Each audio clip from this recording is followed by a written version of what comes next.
Alara's world was measured in debt. To save her family's farm from a predatory lender, she had agreed to an ancient, cruel bargain struck by her grandfather.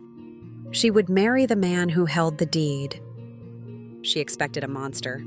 Instead, she was handed over to Caleb. He was a man the town called the Ghost. He lived in a shack at the edge of the woods, wore tattered gray flannels, and spent his days sitting on a rusted bench in the square, watching the world go by with weary eyes. He looked like a man who hadn't seen a bank account or a barber in a decade. The ceremony took place in a cold magistrate's office.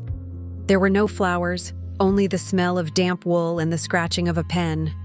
Alara's vow, a silent prayer that she could endure the poverty she was now legally bound to. Caleb's gift, a simple, tarnished brass ring that looked like it had been pulled from a junk drawer.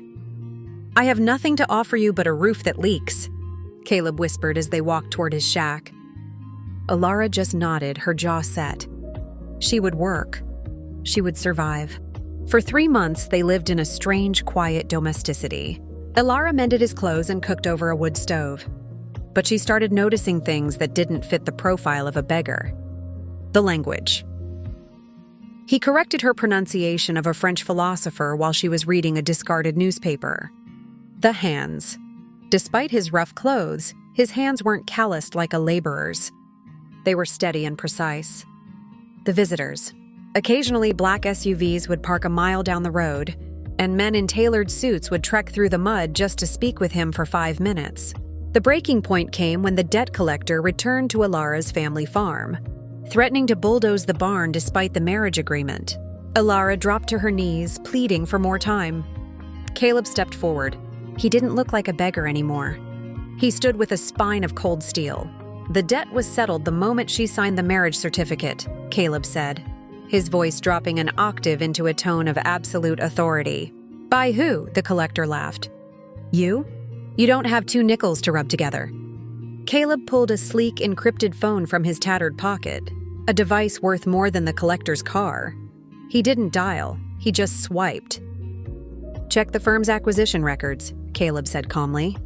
"I bought your agency 10 minutes ago." "You're fired. Get off my wife's land." As the collector fled in a cloud of dust, Caleb turned to Alara. The brass ring on her finger began to shimmer.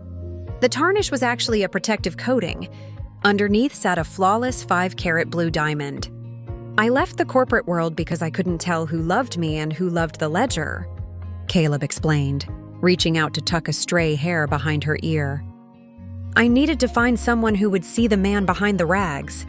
I didn't expect to find someone who would protect me when they thought I had nothing." Alara looked at the shack, then at the man who owned half the skyline she could see in the distance. "So, we aren't fixing the roof?" Caleb smiled, a real billionaire dollar smile.